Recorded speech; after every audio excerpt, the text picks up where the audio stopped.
क्या कभी आपने सोचा है कि ऐसी कौन सी घटना रही होगी जिसने लाइफ लाइन्स को जन्म दिया होगा? ऐसा क्या हुआ होगा जिसकी वजह से नंबर सिस्टम को पूरी दुनिया ने अपनाया होगा? आइए जानते हैं मुसीबत के समय सबसे तेज काम करने वाले इन नंबर सिस्टम की खोज के बारे में। Our hearts beat to the city. बात 10 नवंबर 1935 की है, जब लंदन के 27 विम्पोल स्ट्रीट में रहने वाले डॉक्टर फिलिप फ्रैंकलिन का घर अचानक से आग की लपटों में घिर जाता है। उन आग की लपटों को देखकर जब लोकल टेलीफोन एक्सचेंज को उनका पड़ोसी डायल करता है, लेकिन क्या आपने कल्पना की है कि आज से लगभग 100 साल पहले हमारा आज का टेलीफोन कैसे काम करता था? आइए इस कहानी को भी जान लेते हैं। उस समय जब किसी को कोई कॉल करता था तो उसकी कॉल लोकल टेलीफोन एक्सचेंज में जाती थी। वहाँ कई स्विच बोर्ड कंट्रोलर होते थे जो आई हुई कॉल्स को मैन्युअली डायल नंबर से कनेक्ट करते थे। यह प्रक्रिया काफी जटिल थी, आपको लंबा इंतजार भी करना पड़ता था, सारा काम मैन्युअली ही किया जाता था।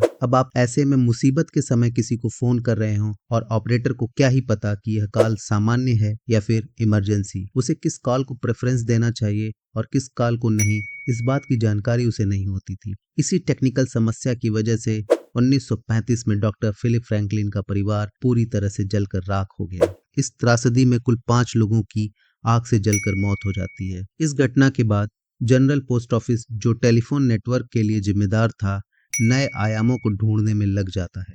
उसे एक ऐसे नंबर की तलाश थी जो याद रखने में आसान हो और डायल करने में भी आसान हो, जिसे टेलीफोन ऑपरेटर एक्सचेंज में आसानी से आइडेंटिफाई भी कर सके। इस तरह के नंबर की खोज में 1937 को दुनिया का पहला इमरजेंसी नंबर 999 यानी 999 assistant post master general sir Walter के द्वारा अनाउंस किया गया। जब कोई भी व्यक्ति 999 को डायल करता था तो ऑपरेटर के स्विच बोर्ड पर एक स्पेशल फ्लैश लाइट जलने लगती थी और वह उसे प्रायोरिटी के साथ कनेक्ट कर सकता था। उस समय यह सिस्टम 12 मील के रेडियस को कवर करता था। 1976 के बाद इस मैनुअल ऑपरेटिंग सिस्टम को नए ऑटोमेटिक एक्सचेंजेस में बदल दिया गया, जिससे महीने भर में लगभग 8,000 से ज्यादा लोगों की मदद की गई।